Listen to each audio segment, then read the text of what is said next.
아유, 신부님들은 이렇게 머리가 벗겨졌는데 우리 주교님은 아직도 머리가 나셔갖고 모자를 앞에다 쓰는데 참 보기 좋더라고. 그랬더니 은퇴 신부님 10분이 황 신부 주교님한테 가갖고 아이 샴푸 못 쓰는지 좀 알아봐 달라고 막 그러더라고요. 아, 그런데 우리 식사를 한 총회장님, 그 동탄의 총회장님이 신부님, 저는 40부터 머리가 완전히 벗겨졌는데 한 번도 머리 벗겨진 것 때문에 스트레스 받은 적이 없다는 거예요. 그게 무슨 소리냐? 그랬더니 자기 부인이 40에 본당 3옥 임원이었는데 3옥회를 하고 집에 들어오면 막 짜증을 내고 들어온대요. 그 문을 열고 딱 한다는 부인이 첫 입을 열어서 하는 소리가 답답해 죽을 뻔했다고. 아, 여보, 3옥회가 그렇게 답답해? 그러면 그 부인이 그러는데, 여보, 나는 3옥회를 하는데 60이 먹은 그 본당의 회장님들이 머리가 빽빽하게 꽉 차 있으면은 그 머리를 보고 회의를 하면 가슴이 답답하다는 거야. 아, 그리고 이제 자기 남편을 보고 머리가 완전히 대머리인 남편을 보고 한마디 한대요. 이제야 가슴이 뻥 뚫린다고. 이게 얼마나 남편을 기를 살려주는 말이에요. 그렇지 않아요? 그러니까 여자는 맛도 있고 멋도 있고 누구 기도 살려줘? 남편 기도 살려줘야 되는 거예요. 부처님은요 7종류의 아내가 있다고 그래요. 첫째, 남편을 죽이는 아내가 있대요. 더러운 마음을 가지고 남편에 대한 사랑이 없고 남편을 업신여기는 아내. 아내가 권력 있으면 남편이 모든 것을 참고 침묵하기 때문에 그 참느냐고 빨리 죽는데요. 남편을 죽이는 아내가 있대요. 두 번째는 도둑과 같은 아내가 있대. 남편이 힘들게 돈 벌어 갖고 오면은 그거 그냥 막 써갖고 그냥 살림살이 엉망으로 하는 아내. 도둑과 같은 아내. 셋째, 주인과 같은 아내. 주인 행세하는 거죠. 그래갖고 그냥 자기는 일 안 하고 남편 막 시키는 주인과 같은 아내가 있고. 그 다음에 네 번째는 어머니와 같은 아내가 있대요. 항상 남편을 사랑하며 자식 대하는 것처럼 남편을 보호해주는 아내가 있대요. 그 다음에 누이 동생과 같은 아내. 남편을 섬기기를 다하고 자매와 같은 귀여움을 떨고 애교를 떠는 그런 누이 동생과 같은 오빠 오빠 하면서 그런 아내가 있다는 거예요. 그 다음에 친구 같은 아내가 있다는 거예요. 직장에서 마치고 피곤해서 돌아오면은 남편을 반가이 맞이해주고 술 한잔을 하면서 하루를 이야기를 나누는 친구 같은 아내. 그 다음에 이건 시대에 좀 안 맞지만은 종과 같은 아내, 남편을 극진히 섬기는 아내가 있다는 거예요.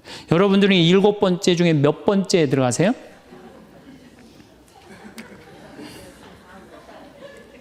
아무것도 아니에요? 이 7번째 아무것도 아니면 큰일인데. 근데 우리나라 남자들도 문제예요. 사실은 이 부인한테 참 잘해야 되거든요. 자기 믿고 따라온 사람이 얼마나 귀하게 해야 돼. 근데 우리나라 남자들 참 부인한테 말 못해요. 정말 이쁘다고 말 한마디 해주면 얼마나 좋아. 여자는요 1년 365일 365가지 방법으로 이쁘다는 소리를 듣고 싶어 한대요. 오늘같이 이렇게 태양이 찬란한 날은 여보, 저 찬란한 태양처럼 당신 오늘 너무 이뻐. 그리고 비가 촉촉하게 오면 여보, 당신 촉촉한 비처럼 이뻐. 아니, 어떤 방법을 써서라도 이쁘다는 말하면 여자는 행복하다는 거예요. 그리고 요리를 해주면 맛있다고 먹으면은 김치찌개, 이렇게 맛있는 김치찌개 먹을 수 있는 사람은 세상은 나 하나밖에 없다고. 이렇게 정말로 이런 말을 해줘야 되는데 생전 뭐 맛있다, 맛없다 그런 말 안 하면은 여자가 밥할 맛 나겠어요? 안 나죠? 그럼요. 그리고 한 30년 밥 얻어먹었으면 이제 설거지는 해야지. 그렇게 얻어먹었으면 설거지는 해야지. 양심 있는 거 아니야? 그렇지 않아요? 여자는 언제 행복하냐면 남편이 자기 살림을 도와줄 때 행복하다고 그러더라고요. 내 얘기를 듣고 어떤 형제님이 17년 동안 설거지할 생각을 한 번도 안 했대. 17년 동안. 그래갖고 이제 내 얘기를 듣고 이제 자기도 이제 해봐야 되겠다. 그렇게 생각을 하고 저녁에 여보, 당신 반찬하냐고 애쓰고 밥하냐고 애썼으니까 내가 설거지 해줄게. 앉아서 텔레비 봐. 그랬더니 부인이 그러더래요. 2번 청소하게 하지 설거지하게 하지 말고 그냥 가만히 있으라고 그러더래요.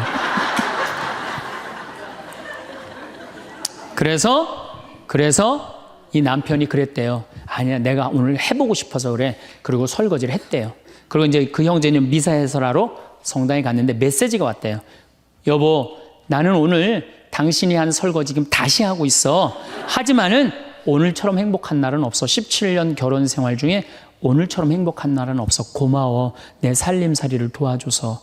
그 메시지를 형제님이 나한테 보냈어요. 신부님, 요 조그마한 거 이렇게 행복할 수 있는데 내가 왜 이제까지 안 했는지 모르겠다고. 그러니까 우리 정말 부인한테 정말로 자매님들한테 서비스 해줘야 돼. 이제는 서로를 사랑해야 돼요. 서로를 사랑하고 아껴줘야 돼요. 근데 우리나라 남자들이 얼마나 말을 못하냐면 이게 진짜로 있었던 일이에요. 65살 먹은 형제님이 꿈을 잘 꾼 거야. 그래갖고 로또를 산 거야, 금요일 날. 그래갖고 그냥 가슴이 부풀은 거야. 왜 부인한테 막 자랑을 한 거야. 내가 꿈을 꿨는데 이건 된다. 그리고 보통 꿈이 아니다. 막 돼지가 막 수천 마리 왔다 갔다 한 꿈을 꿨는지. 그래갖고 그냥 막 들떠 있는 거야. 그러니까 부인이 콧소리로 한마디 한 거야. 여보, 그 로또 되면 당신 그 돈 뭐 할 거야? 그랬더니 남자가 정색을 하고 그러더래요. 내가 이 로또 되면은 온 세상 사람한테 다 나눠줘도 당신한테는 한 푼도 안 줄 거야. 아니, 아직 된 로또도 아닌데. 당첨되고 난 다음에 그러면 몰라도 당첨도 안 됐는데.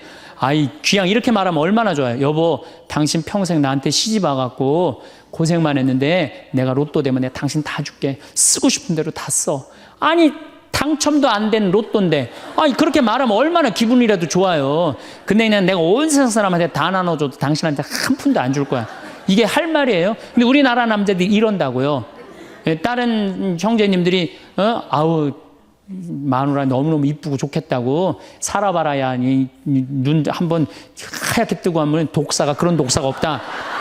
이런 말 해야 되면은 우리 마누라는 얼굴만 이쁜 게 아니라 마음은 비단이야. 기분이 얼마나 좋아요. 참 고운 말을 못하는 거야. 그냥 온 세상 사람한테 다 나눠줘도 당신한테는 한 푼도 안 준다. 그러니까 이 부인이 너무 열받아갖고 한 달 반 동안 밥을 안 해줬대요. 그리고 진짜 무서운 건 집안에서 폭력이에요. 폭력. 더욱이 남자가 여자를 때리는 건 있을 수 없는 일이에요. 부부가요, 때린다는 건 있으면 안 돼요. 아니, 여자가 남편한테 결혼을 할 때는 이 험난한 세상, 저 힘 있는 남자한테 보호받고 싶어서 결혼하는 거 아니에요? 그렇지 않아요, 보통? 그런데 그 남편이 자기를 때린다고 생각하면요, 이건 치욕이에요, 여자한테는. 그래서 남자가 여자를 때리면 안 돼요. 정말로 이것도 진짜 있었던 일인데 70이 다 돼가는 할머니인데 평생 남편한테 맞으면서 살았대요. 그런데 또 친구 하나가 평생 남편한테 둘이 이제 할머니가 이제 둘이 친구야. 서로 맞고 살아갖고. 근데 그 평생 맞은 할머니가 하루는 이 친구 할머니한테 전화를 한 거야. 막 웃으면서 전화했대. 너 뭐가 이렇게 좋아갖고 전화했냐? 그랬더니 우리 남편이 이번에 병원에 갔는데 글쎄 3개월밖에 못 산다고. 나 지금 입을 뒤집어 쓰고 지금 웃으면서 너한테 전화하는 거라고. 이건 너무 불행하지 않아요? 너무 불행하지 않아요? 정말로 자기 부인 아파서 죽는데 따라 죽는 남편도 있는데 이게 그냥 자기 남편 3개월밖에 안 산다고 이불을 뒤집어 쓰고 막 웃으면서 그냥 전화를 할 정도면 이건 같이 살지 말아야지. 그렇죠? 그러니까 여러분들 남편한테 잘하세요. 또 여기 있는 우리 형제님들 누구한테 잘해요?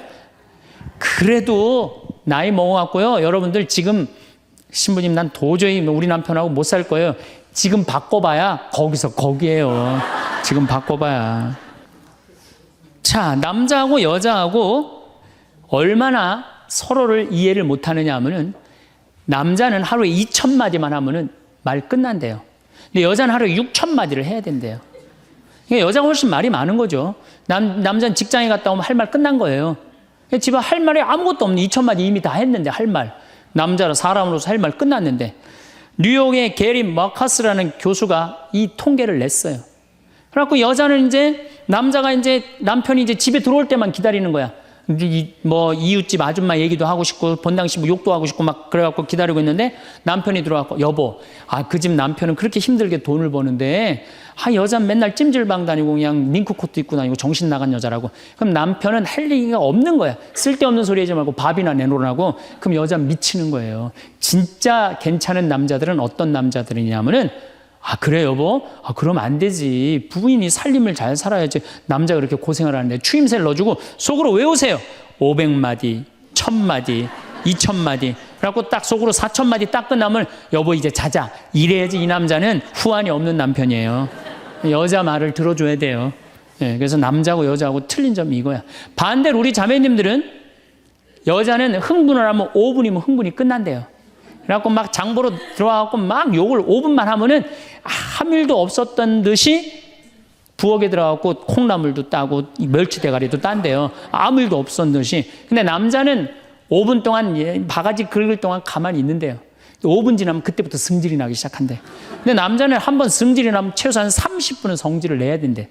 그래갖고 5분 지나고 나가고 이제 그때부터 이제 여자는 마음이 착 가라앉은 상태에서 저녁 준비를 하는데 그때부터 남자는 이제 거실에서 소리 지르는 거야. 내가 말이야 뭘 잘못했다고 네가 맨날 그러냐고 막 소리 지르면 마음이 가라앉은 여자가 나와서 남자 불을 질러요, 속에다가.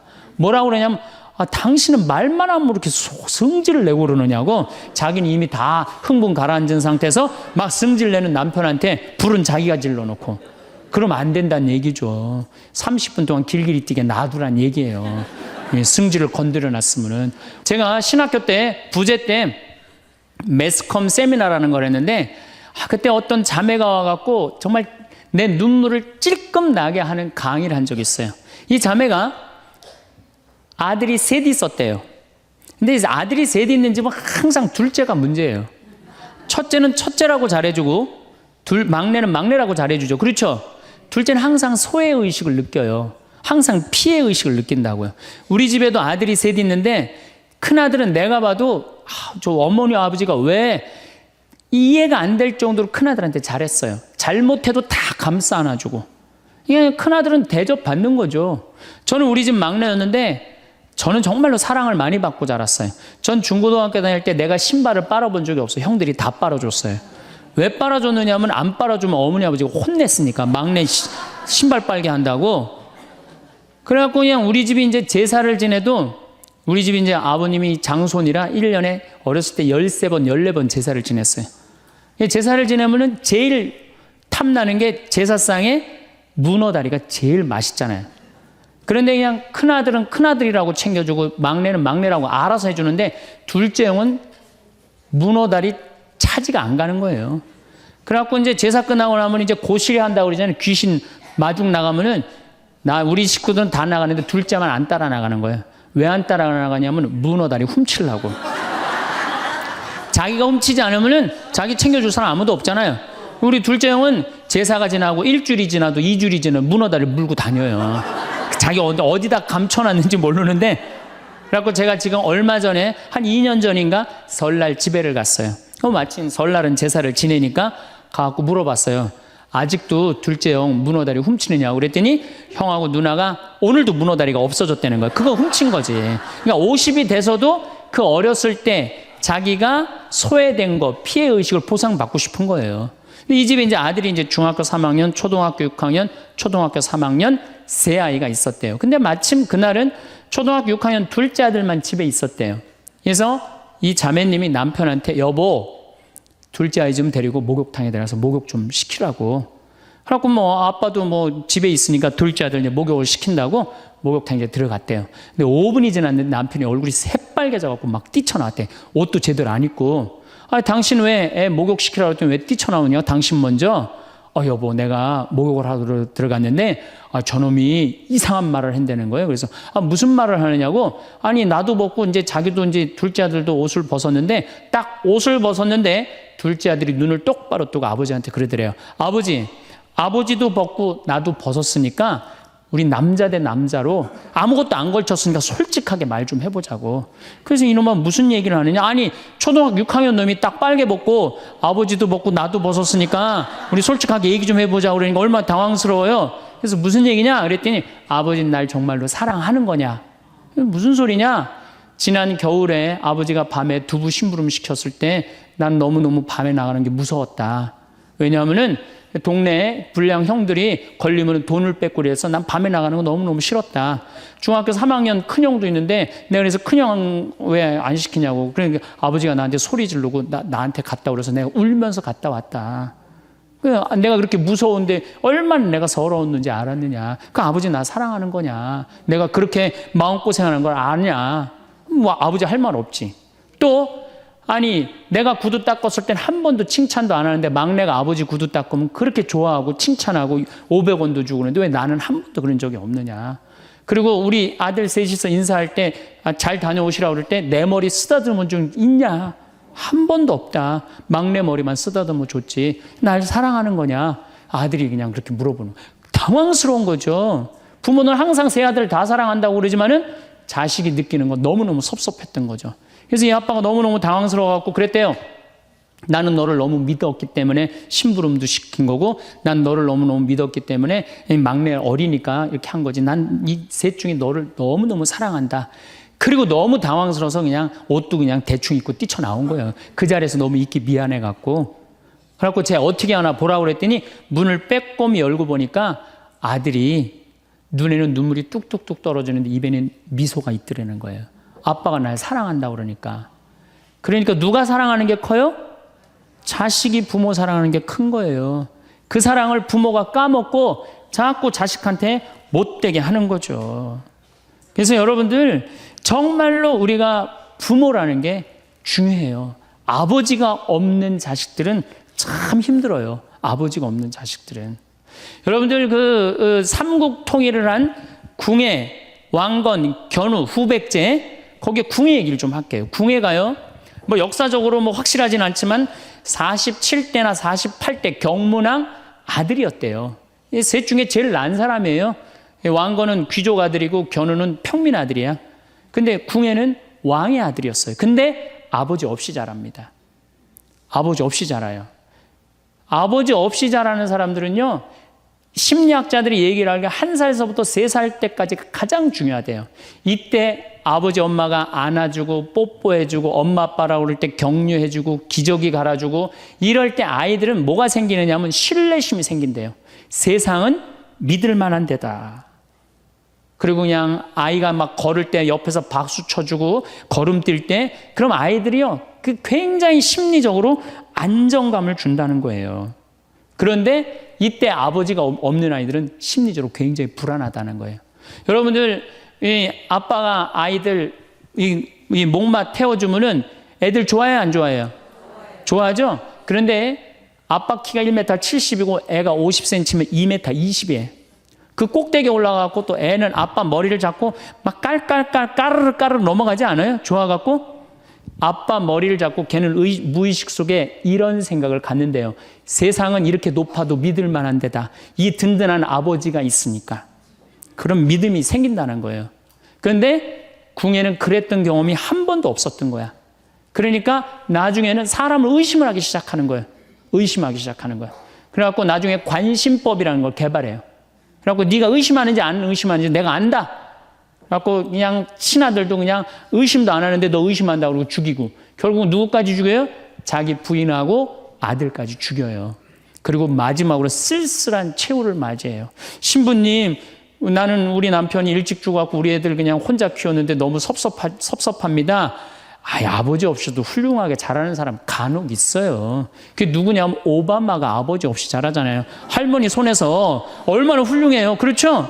그러나 일반적으로 보면은 그렇다는 거예요. 아버지가 굉장히 중요한데, 근데 슬픈 거는 우리나라는 아버지가 있어도 없는 것 같아요. 아버지가 있어도 애는 학원 다니냐고 그냥 정신 팔려가고 아버지는 돈 번다고 해갖고 서로 사랑을 쌀 시간이 없는 거, 서로 사랑을 쌀 시간. 그런데 이 아버지와 끈이 굉장히 기가 막힌 분이 한 분 계세요. 아버지와 자식 사랑이 아주 두터운 분이 한 분 계세요. 그분이 누구냐면 바로 예수님이에요. 예수님처럼 아버지와 사랑이 깊은 사람이 없어요.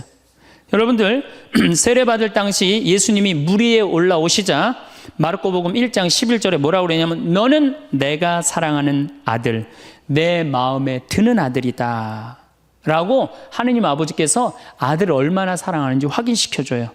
그 마태복음 11장 25절 27절을 보면은 아버지, 하늘과 땅의 주님, 지혜롭다는 자들과 슬기롭다는 자들에게는 이것을 감추시고 철부지들에게는 드러내 보이시니 아버지 감사드립니다. 그렇습니다.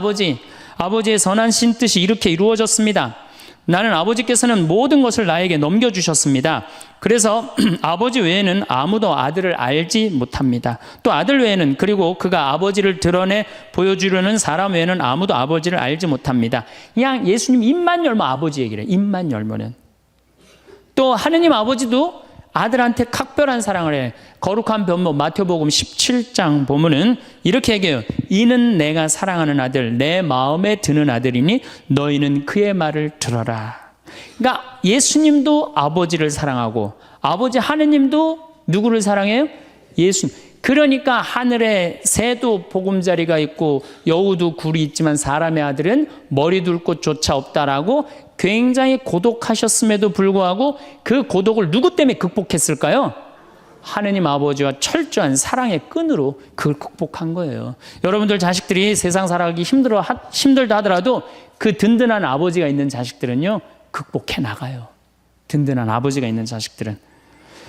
또 요한복음 17장 하느님 아버지와 얼마나 깊은 사랑으로 묶여 있는지 잘 보여주는 구절이 있어요.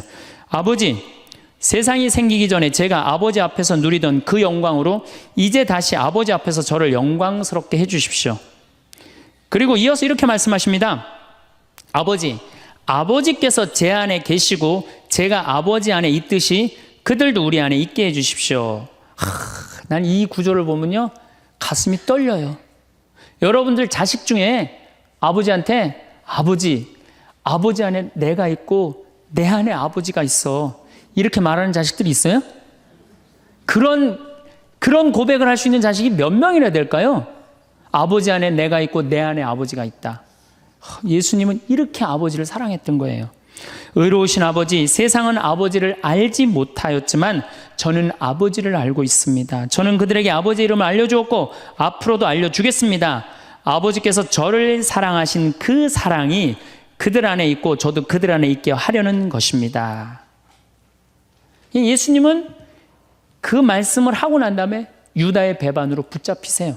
그러니까 예수님은 활동 시작할 때부터 아버지 얘기 시작해갖고 마지막 끝날 때까지 아버지 얘기한 거야. 아버지하고 이야기를 하는 거를 멈추지 않으십니다. 그리고 겟세마니 동산에서도 아버지와 끈끈한 사랑을 보여주시죠. 아버지, 하실 수만 있으시면 이 잔이 저를 비껴가게 해주십시오. 그러나 제가 원하는 대로 하지 마시고 아버지께서 원하시는 대로 하십시오. 요새 이런 아들이 어디 있어요? 제 뜻대로 말고 아버지 뜻대로 하세요. 이런 아들이 어디 있어요? 다 내 뜻대로 해달라고 그래요, 엄마 아버지가. 그렇죠? 근데 예수님은 하느님 아버지가 그렇게 기뻤던 거야. 맨 마지막에 아버지, 이 사람들을 용서하여 주십시오. 그리고 마지막으로 이런 말씀을 하십니다. 아버지, 제 영혼을 아버지 손에 맡깁니다. 그러니까 이 아버지와 철저한 끈으로 묶여 있었던 예수님은 그 마지막 제자들이 다 버리고 도망갔어도 그 아버지에 대한 사랑, 내 안에 아버지가 있고 아버지 안에 내가 있다는 그 기가 막힌 사랑으로 극복하시고 인류 구원의 문을 여신 거예요. 그렇다면 우리나라 아버지들도 이런 아버지가 돼야지. 자식들한테 이런 아버지가 돼야 되는데 이런 아버지가 과연 몇이나 있느냐. 저는 다행히 우리 아버지를 참 잘 만났어요. 전 참 아버지를 좋아해요. 나는 어렸을 때 추억이 아버지하고 매일 토요일날 일요일만 되면 산에 가갖고 도토리 따고 밤 줍고 또 내가 망보고 아버지가 대추나무 올라가고 막 서리하고 막 이런 거 많이 했어요. 예.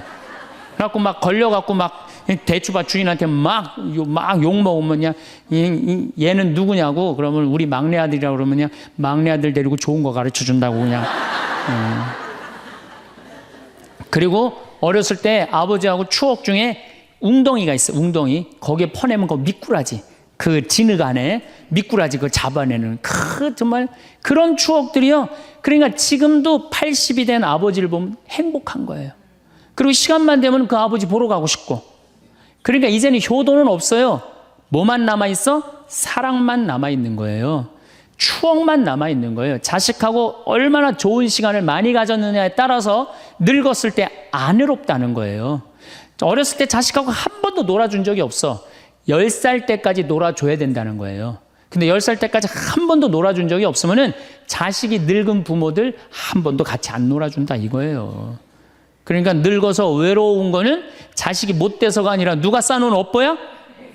그렇죠. 그러니까 섭섭할 필요 없어요. 자, 그렇다면은 사랑이 없는 엄마, 사랑이 없는 아버지, 엄마도 없고 아버지도 없는 이 세대는 외로울 수밖에 없어요. 그리고 그들은 어차피 떠나게 돼 있어요. 그렇다면 여러분들 옆에 남아있는 건 누구밖에 없어요? 남편. 그렇죠. 50살에 자식들 떠나면 50부터 100살까지 여러분들 옆에 남아있을 수 있는 유일한 사람은 남편밖에 없어요. 근데 여러분들 그 남편한테 잘해요? 옛날에는요, 부모한테 자식이 전부였어요. 왜 옛날에는 부모한테 자식이 전부였느냐면 20살에 결혼해갖고 내가 40살이 되면은 자식이 20살이 돼요. 그러면은 대개 50살까지 밖에 못 살았어요. 그럼 자식이 몇 년 효도하면 되냐면 10년만 효도하면 돼요. 그러면 알아서 죽어줘 주니까. 그러니까 옛날엔 자식이 부모한테 애절해서 안 애절했어요? 애절했어요. 그리고 20살 먹은 아들이 왜 50살 먹은 부모한테 죽지 말라고 왜 그렇게 손가락 깨물어서 입에 단지해주고 허벅지 살 잘라갖고 울며 불며 죽지 말라고 그랬을까요? 20살 된 이 아들은 동생이 17살, 14살, 11살, 8살, 5살, 2살 동생이 줄줄이 있는 거야. 근데 엄마 아빠가 지금 죽으면 이거 누가 키워야 돼? 자기가 키워야 되니까 죽지 말라고 그러는 거예요. 죽어도 이거 누구까지 다 키우고 죽어? 막내까지 키우고 죽어라 이거야. 근데 만약에 우리 엄마 아버지가 막내까지 다 키웠다? 그럼 엄마 아버지 나이가 60이 되는 거예요. 그래서 60까지 산 부모한테 너무 고맙다고 차려준 잔치가 환갑잔치예요. 근데 이 환갑진갑 다 받아먹고 갈 생각을 해요, 안 해요? 안 하잖아요. 이게 큰 문제예요. 그러니까 자식이 모시다가 지치는 거예요. 그러니까 부모 60, 70부터는요 부모 관심 없어요. 그러면은 50 넘어서는 누가 옆에 있어요? 남편밖에 없어요. 여러분들 지금 우리나라 100살 이상이 몇 명이냐면 2,500명이에요. 100살 이상이. 90세 이상이 몇 명이냐면 9만 명이에요. 80세 이상은 몇 명이냐면 80만 명이에요. 70세 이상은 몇 명이냐면 240만 명이에요. 그러니까 이제 안 죽어. 안 죽어요. 여기 죄송하지만 60세 넘으신 분들 손 들어보세요. 손 들어 괜찮아요. 이게 문제라는 거예요, 이게. 자식은 이미 떠나 있고 50 넘었고 60 넘어갖고는 누가 옆에 있어요? 남편밖에 없어요. 그러면은 자식한테 잘해야 됩니까? 남편한테 잘해야 됩니까? 남편한테 잘해야 돼요. 우리나라는요 안사람 바깥사람 제도가 있어요. 그래갖고 안사람은 집에서 애 놓다 죽고 바깥사람 바깥에서 돈 벌다 죽었어요. 근데 이게 의술이 좋고 영양이 좋고 고생을 안 하다 보니까 바깥사람이 50이 넘어도 안 죽는 거야. 안 죽어갖고 직장에서 쫓겨나갖고 집안에 들어와서 안사람이 돼버려요. 딱 안방에 이제 들어앉아 있는 거죠. 예. 근데 집안에 들어와갖고 부인 일을 도와주면 좋은데 도와줘요, 안 도와줘요? 안 도와주고 그냥 할 일 없으니까 마누라 하는 일 챙겨내, 안 챙겨내요? 챙겨내죠? 이게 미치는 거지, 그때부터. 젊었을 때는 맛있는 거 차려놓고 여보 일찍 들어와 그래도 생전 안 들어오더니 이제 50 넘어서면 굳이 집에 안 들어와도 되는데 때 따라 철 따라 집에 들어오네. 그러니까 여러분들이 자식들 품에 안하고 키울 때는 외로운지 몰라요. 그렇죠? 근데 자식 떠나고 나면은 체인징 파트너를 해요. 이쁜 자식은 떠나고 쭈글쭈글한 남편이 돌아오는 거야. 그런데 50부터 110살까지 살려면은 젊었을 때 같이 여행 다니는 추억도 있어야 되고 젊었을 때 사랑도 쌓여 있어야지 50 넘어갔고 100살까지 그 추억 먹고 살 거 아니에요. 근데 그런 추억이 하나도 없어.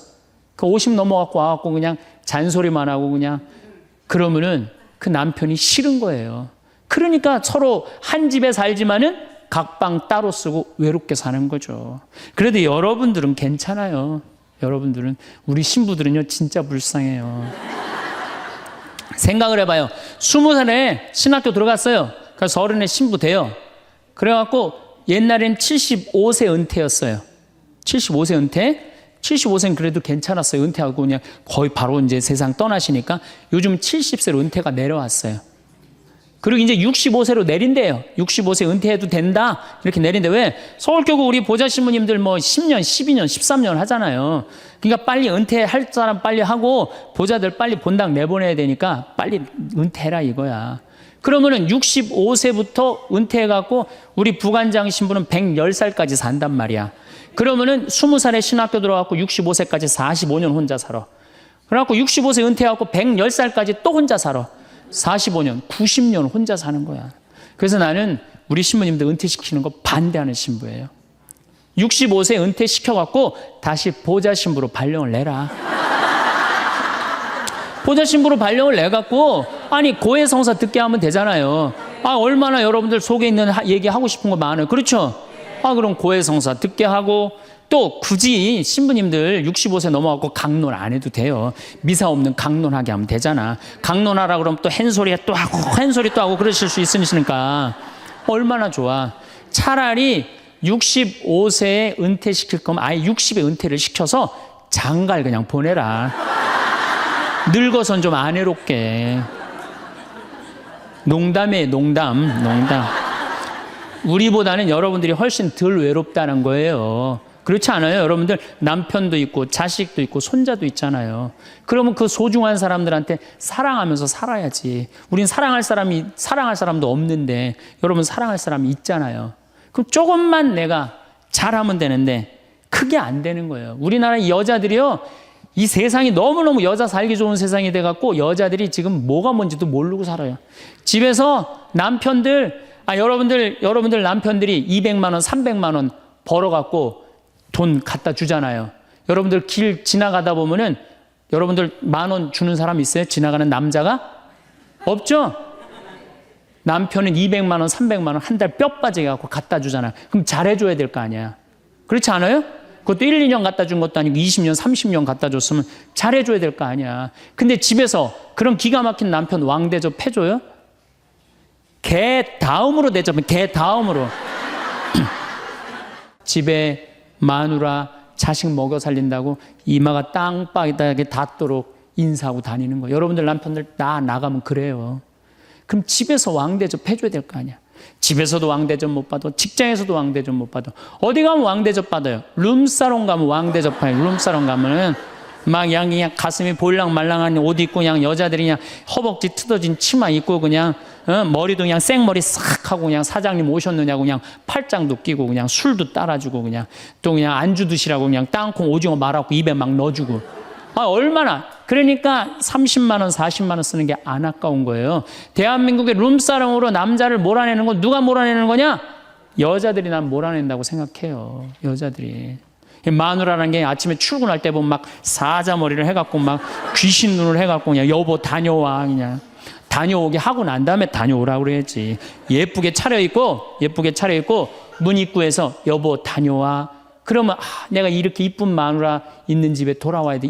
그런 마음으로 나가서 일할 거 아니에요. 사자머리 밥도 제대로 안 챙겨주고 그냥 다녀오라고 그러고. 또 대한민국 남자들은 또 착해요. 또 다녀오랜다고 저녁에 여보 나 다녀왔어. 예. 근데 아직도 그냥 사자머리를 하고 그냥 텔레비 보고 앉아있으면 어느 남자가 집에 들어가고 싶겠어요. 그렇지 않겠어요? 그래서요 사람은요 부부는요 사는 맛이 있어야 돼요. 사는 맛이.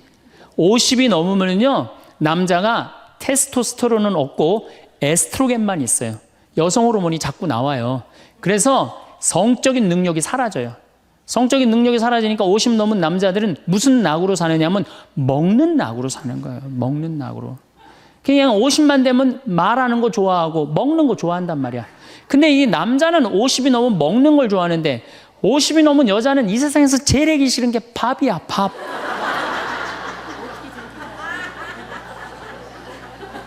그러니까 그냥 둘이 사는데 왜 김치찌개를 끓여도 한솥 끓여. 그냥 하기 싫으니까 귀찮으니까 한솥 끓여갖고 그냥 다음날 아침에 그냥 그거 졸여갖고 아침상에 올려놓고 그냥 저녁엔 또 오늘같이 하루 피정하고 저녁에 이제 여보 나 저녁 집에 가서 먹을게. 그러면 또 그거 볶아갖고 저녁상에 또 올려놓고 좀 회도 떠갖고 예? 여기 가깝잖아요. 회시장 가갖고 우럭 회 맛있잖아요. 매운탕도 떠갖고 소주도 한 병 사고 그래갖고 그냥 허벅지 뜯어진 치마 이브닝 드레스도 하나 딱 입고 저녁에 남편 들어오면 여보 이거 내가 한 거야 딱 술 따라주면 남자가 얼마나 살맛이 나요. 사는 맛 나지 않겠어요? 예, 좀 신선로도 좀 해갖고 탁 하고 짜장면도 좀 만들어주고 베트남 국수도 좀 해서 주고 아 요즘 뭐 또 순대 또 그냥 유명한 데 많잖아요.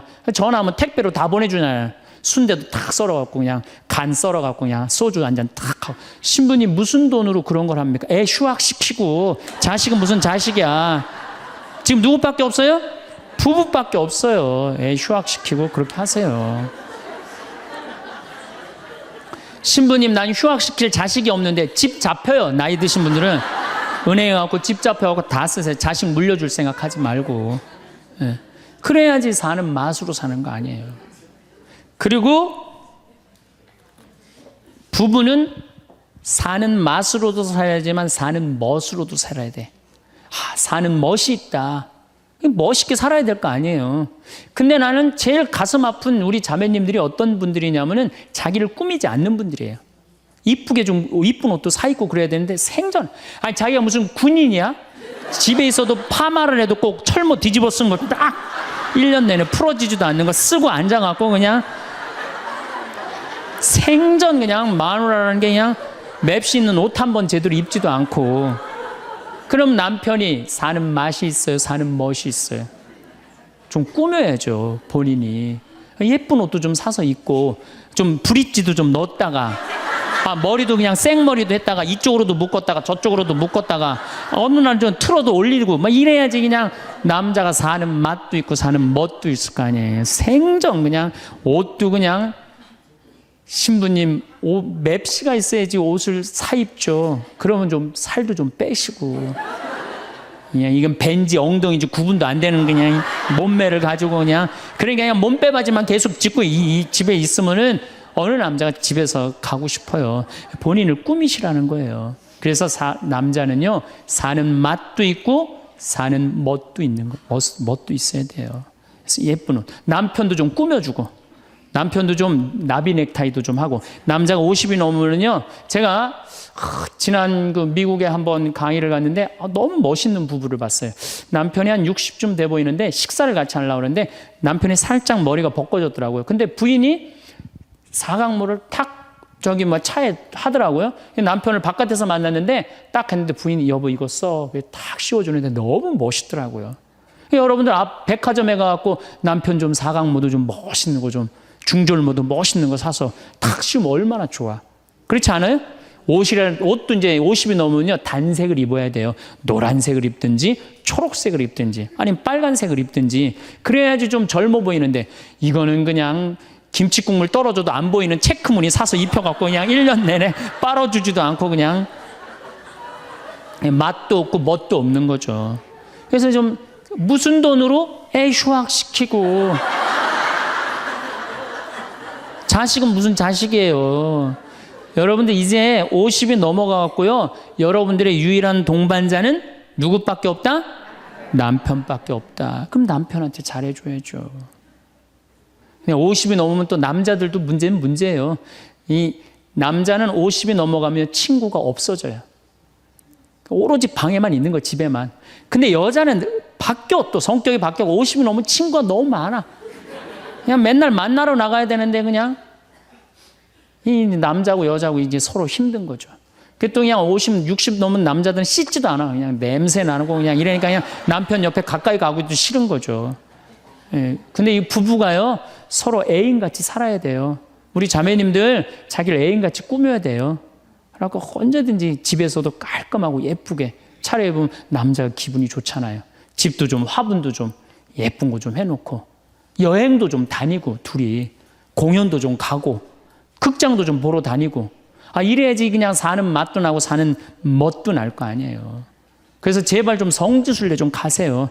제가 여러분들한테 꼭 부탁하고 싶은 거는 옛날에 중세시대는요 성제 집 다 팔아 갖고 갔어요. 다 팔아서 그냥 예루살렘 가는 걸로 끝나는 거예요. 거기서 죽어도 여한이 없다고. 그러니까 여러분들도 예수님 어제 복음에 자케오 얘기 나왔죠? 그 예리고 얼마나 좋아요. 그리고 그냥 갈릴레아도 좀 호수도 가보고 얼마나 좋아요. 신부님 무슨 돈으로? 애 휴학시키고 그 돈이면 충분해요. 한번 갔다 오면은요 신앙이 틀려지거든요.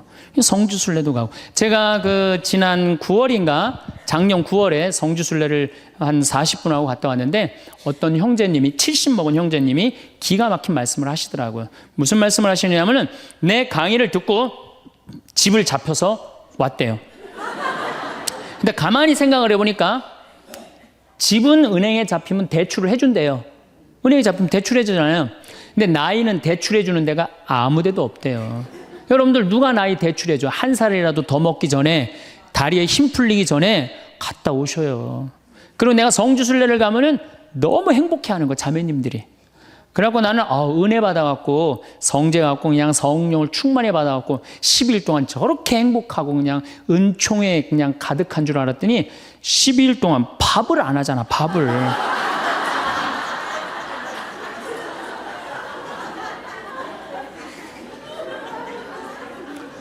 남편 부부는 맛도 있고 멋도 있어야 되지만 기도 살려줘야 돼. 남편 기도 살려줘야 돼요. 아니 50이 넘어갖고 남편 기 살려줄 사람이 직장에서 기가 살겠어요? 사회에서 기가 살겠어요? 본인이 기가 살겠어요? 유일하게 기 살려줄 수 있는 사람은 누구밖에 없어요? 부인밖에 없어요. 부부가 50이 넘으면요 자식들 떠나고 둘만 덩그랗게 집에 남아서 50년을 같이 살아야 돼요. 말을 정말로 남편 즐거운 말, 남편 좋은 말, 우리 남편 아직도 알통 튼튼하다. 우리 남편 아직도 어깨가 그냥 대유평 평야 같다. 이런 말 해주는 게 중요한 거예요. 그런데 그냥 말을 진짜 못해. 내가 2000년 역사상 말 진짜 못하는 놈 한 놈 알고 있어요. 어떤 놈 진짜 말 못하느냐면은 십자가상 예수님 십자가 위에 매달렸을 때 왼편의 강도 진짜 말 못하는 놈이에요. 그놈. 이제 십자가 매달렸어. 너무 아파. 자기도 이제 죽기 일보 직전이고 옆에 구세주라는 사람도 옆에 있단 말이야. 그러니까 그냥 이 사람이 막 분이 치밀었나 봐요. 야, 네가 무슨 구세주냐? 네가 구세주라면 너도 살리고 나도 살려봐라. 너도 죽는 주제에 무슨 구세주냐? 그냥 막 욕을 해댄 거예요. 그러니까 예수님이 그냥 매달려갖고 아파 죽겠는데 이놈이 이상한 소리 하니까 대꾸도 안 해요. 대꾸도 안 해. 성서 보면은 그냥 가만히 계세요. 근데 내가 2000년 역사상 진짜 말 잘하는 사람 한 사람 알고 있어요. 그게 누구냐면 오른편 강도예요. 얼마나 말을 잘하느냐면은 그렇게 얘기를 하니까 이 왼편에 있는 강도를 혼내요. 야 이놈아, 네 놈하고 나는 죽어도 싸. 강도 짓을 했으니까. 근데 저분이야말로 무슨 죄가 있어. 가난한 사람, 병든 사람 함께 해주고 인간 사랑하신 분인데, 그리고 이 강도가 한마디 해요. 주님, 마지막 날에 저를 기억해 주십시오. 그러니까 그냥 예수님이 왼편에 있는 놈한테는 대답도 안 하던 예수님이 그렇게 아파도 오른편에 있는 강도한테 한마디 해요. 너야말로 오늘 나와 낙원에 들 것이다. 이 말 한마디 잘한 바람에 그냥 예수님하고 1호로 천당에 올라간 사람 아니야. 그렇지 않아요? 루카복음 23장에 나오는 얘기예요. 루카복음에. 그러니까 여러분들 남편 칭찬을 해주세요. 남편. 어쨌든 우리가 이 인생을 외롭게 살고 싶지 않다면은 부부가 사랑하는 수밖에 없어요. 그래야만이 우리 인생이 풍요로워요. 더욱이 여러분들 노년 50년, 60년 부부밖에 없어요. 훈련하면 된대요. 그 부부 사랑 훈련하는 그 많은 책자를 읽어보면요. 그 서로 훈련이 안 돼 있어서 그렇지 훈련하면 서로 사랑한대요. 그리고 외롭지 않다는 거예요. 다음 시간에는 이제 정말로 그렇다면 구체적으로 우리가 외롭지 않는 방법에 대해서 이야기를 나누도록 하겠습니다. 감사합니다. 문득 거울 앞에 섰을 때 낯선 얼굴을 마주하는 것 같은 순간이 있습니다. 매일 보던 얼굴인데도 어쩐지 오랜만에 만난 사람처럼 어색하게 느껴지는 그런 때 말입니다. 바쁘게 살아오면서 잊고 지냈던 나라는 사람과 다시 만나게 되는 이 시간은 누구에게나 조금은 낯설고 조금은 막막하게 다가옵니다. 하지만 이 순간은 잃어버린 시간이 아닙니다. 오히려 이제껏 미처 돌보지 못했던 나 자신에게 온전히 집중할 수 있는 귀한 선물과도 같은 시간입니다. 지금부터 함께 나를 위한 시간을 어떻게 채워갈 수 있을지 천천히 이야기해 보겠습니다. 우리는 평생을 함께할 가장 오래된 친구가 있습니다. 바로 나의 몸입니다. 이 몸은 수많은 날들을 함께 견뎌온 동반자입니다. 그런데 우리는 종종 이 소중한 친구를 잊고 지냅니다. 아프지 않으면 관심을 두지 않고 무리하게 사용하기도 합니다. 이제는 이 오래된 친구와 진심으로 친해질 때입니다. 몸이 보내는 신호에 귀를 기울여 보세요. 어깨가 무겁다면 그것은 몸이 여러분에게 말을 거는 것입니다. 무릎이 시큰거린다면 잠시 쉬어가자는 메시지일지도 모릅니다. 이런 신호를 무시하지 말고 받아들이는 연습이 필요합니다. 오늘은 좀 쉬어가고 싶구나 하고 몸의 목소리를 들어주세요. 따뜻한 물에 발을 담그고 싶다는 몸의 요청을 들어주세요. 이것이 바로 나를 존중하는 가장 기본적인 태도입니다. 식사 시간은 단순히 배를 채우는 시간이 아닙니다. 하루 중 나를 위해 특별히 마련한 의식과도 같습니다. 창가에 앉아 햇살을 느끼며 천천히 한 숟가락씩 음식을 음미해 보세요. 좋아하는 그릇에 음식을 정성껏 담아보는 것도 좋습니다. 음식의 색깔과 향기를 느끼고 한 입 한 입 씹는 감촉에 집중해 보세요. 이렇게 먹는 행위 자체에 온전히 집중할 때 식사는 단순한 영양 섭취를 넘어 나를 위한 사랑의 표현이 됩니다. 무엇을 먹느냐도 중요하지만 어떻게 먹느냐가 더 중요할 때가 있습니다. 몸을 움직이는 것은 부담스러운 운동이 아니어도 됩니다. 그저 움직임 자체를 즐기면 충분합니다. 좋아하는 음악을 틀어놓고 가볍게 몸을 흔들어 보세요. 리듬에 맞춰 어깨를 들썩이고 고개를 끄덕이는 것만으로도 몸은 활력을 느낍니다. 아침 햇살이 좋은 날에는 밖으로 나가 걸어보세요. 발바닥으로 땅을 느끼고 바람이 피부를 스치는 감각을 온전히 경험해 보세요. 나무숲이 바람에 흔들리는 모습을 보고 새소리를 들으며 걷는 시간은 그 자체로 치유입니다. 목표를 정하지 않아도 됩니다. 그저 움직이는 것 자체가 즐거움이 될 수 있도록 나만의 방법을 찾아보세요. 마음도 집처럼 정리가 필요한 공간입니다. 우리는 살면서 많은 감정들을 마음속에 쌓아둡니다. 서운했던 기억이나 후회스러운 일들이 먼지처럼 쌓여 마음의 공간을 좁게 만듭니다. 이제는 이런 묵은 감정들을 하나씩 비워낼 때입니다. 과거의 어떤 선택이 마음에 걸린다면 그때의 나는 그럴 수밖에 없었다고 이해해 주세요. 그 순간 나는 최선을 다했고 그것만으로도 충분했다고 말해 주세요. 누군가에게 받은 상처가 아직도 아물지 않았다면 그 사람도 그럴 수밖에 없는 사정이 있었을 거라고 너그럽게 생각해 보세요. 이렇게 한 걸음 물러서서 바라보면 마음의 짐이 조금씩 가벼워집니다. 행복은 거창한 것이 아닙니다. 하루 동안 나를 미소 짓게 한 작은 순간들을 찾아보세요. 아침에 마신 차의 향이 유난히 좋았다거나 창밖으로 보이는 구름 모양이 예뻤다는 것만으로도 충분합니다. 길을 걷다가 마주친 강아지가 꼬리를 흔들어 주었다거나 라디오에서 옛날 노래가 나와서 기분이 좋았다는 것도 소중한 순간입니다. 이런 반짝이는 순간들을 의식적으로 찾다 보면 우리의 하루는 생각보다 많은 기쁨으로 채워져 있다는 것을 발견하게 됩니다. 잠들기 전 오늘 하루 중 좋았던 일 3가지를 떠올려 보는 습관을 만들어 보세요. 처음에는 어렵게 느껴질 수도 있지만 점점 쉬워질 것입니다. 우울한 생각이 찾아올 때가 있습니다. 모든 것이 무의미하게 느껴지고 앞으로 나아갈 힘이 없는 것 같은 순간 말입니다. 이럴 때는 그 생각에 빠져들지 말고 한 걸음 떨어져서 바라보세요. 아, 내가 지금 이런 생각을 하고 있구나 하고 관찰자의 입장에서 바라보는 것입니다. 감정은 구름처럼 흘러갑니다. 아무리 짙은 먹구름도 결국 지나가고 다시 맑은 하늘이 나타납니다. 부정적인 생각도 마찬가지입니다. 그 생각이 나 자신은 아닙니다. 그저 지나가는 기분일 뿐입니다. 이렇게 생각하면 마음이 조금 편안해집니다. 이제 시간은 온전히 여러분의 것입니다. 이 시간을 어떻게 채울지는 전적으로 여러분의 선택입니다. 그저 흘려보내지 마세요. 설렘과 즐거움으로 채워보세요. 그 첫걸음은 나의 취향을 발견하는 것입니다. 어떤 색깔을 좋아하는지 생각해보세요. 파란색인가요? 초록색인가요? 아니면 따뜻한 주황색인가요? 좋아하는 색으로 내 공간을 조금씩 바꿔보세요. 쿠션 하나를 바꾸는 것만으로도 공간의 분위기는 달라집니다. 어떤 음악을 들을 때 마음이 편안해지는지 탐색해보세요. 잔잔한 클래식일 수도 있고 경쾌한 팝송일 수도 있습니다. 옛날 가요를 들으면 마음이 따뜻해지는 사람도 있을 것입니다. 좋아하는 음악을 찾았다면 하루 중 1시간은 음악을 들으며 보내는 것도 좋습니다. 음악에 온전히 집중하며 듣다 보면 마음이 평화로워집니다. 어떤 향기를 좋아하는지도 알아보세요.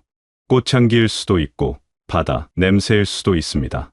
빛냄새나 흙냄새를 좋아하는 사람도 있습니다. 좋아하는 향을 집 안에 두고 가끔 깊이 들이마셔 보세요. 향기는 우리의 기억과 감정을 깨웁니다.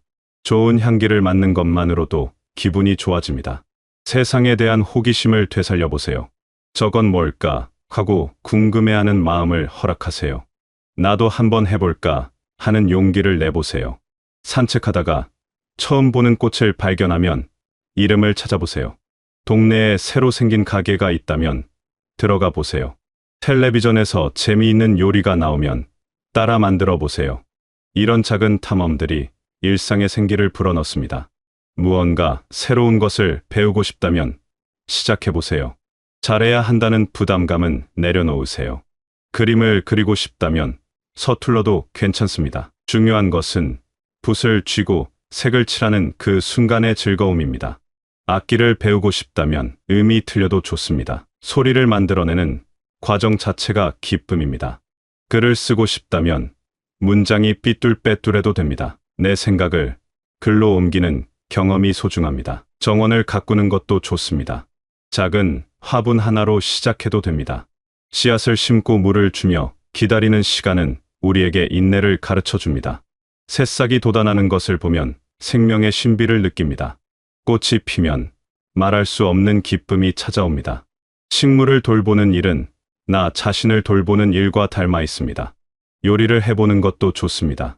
재료를 손질하고 불 앞에 서서 음식이 익어가는 과정을 지켜보는 시간은 명상과도 같습니다. 완성된 음식을 예쁜 그릇에 담아 천천히 먹으면 그것은 나를 위한 작은 잔치가 됩니다.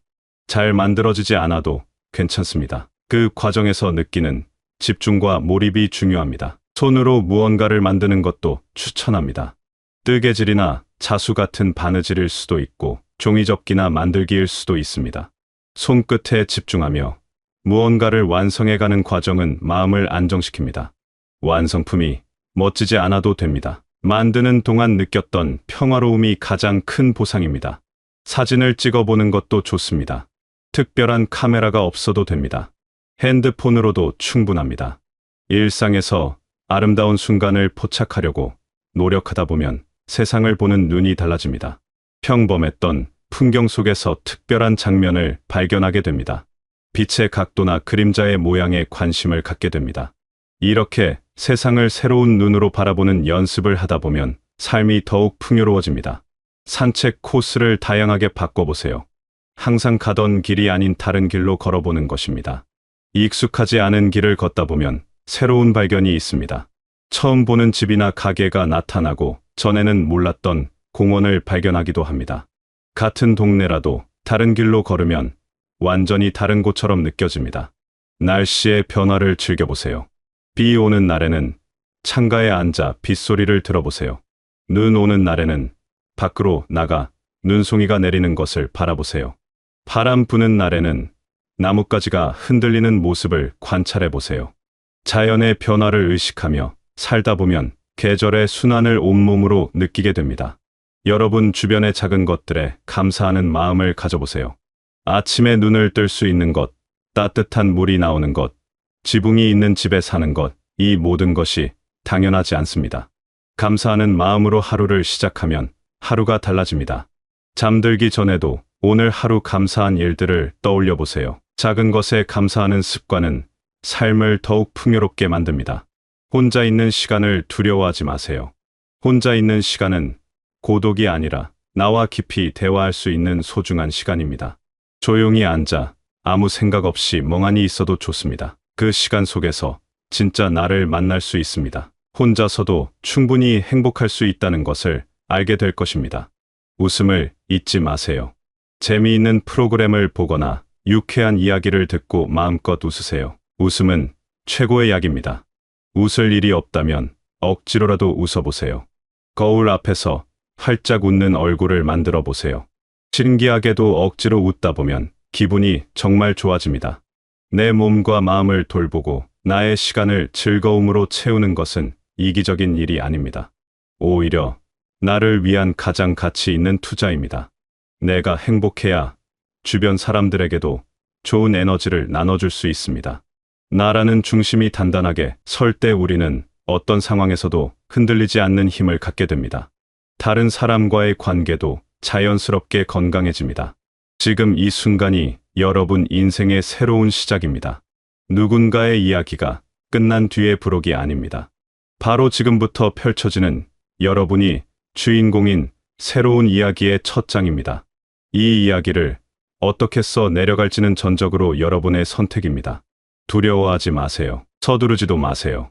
한 걸음씩 천천히 나아가면 됩니다. 여러분은 이미 충분히 많은 것을 해내며 살아왔습니다. 이제는 그 무게를 내려놓고 가벼운 마음으로 나를 위한 시간을 살아갈 자격이 있습니다. 완벽하지 않아도 괜찮습니다. 매일 조금씩 나아지면 됩니다. 실수해도 괜찮습니다. 다시 시작하면 됩니다. 중요한 것은 포기하지 않는 것입니다. 여러분의 하루하루가 따뜻한 햇살처럼 포근하고 봄바람처럼 상쾌하기를 바랍니다. 작은 기쁨들이 여러분의 일상을 가득 채우기를 바랍니다. 여러분이 여러분 자신에게 가장 다정한 친구가 되기를 바랍니다. 그리고 무엇보다 여러분이 지금 이 순간 충분히 소중하고 사랑받을 만한 존재라는 것을 잊지 않으시길 바라겠습니다.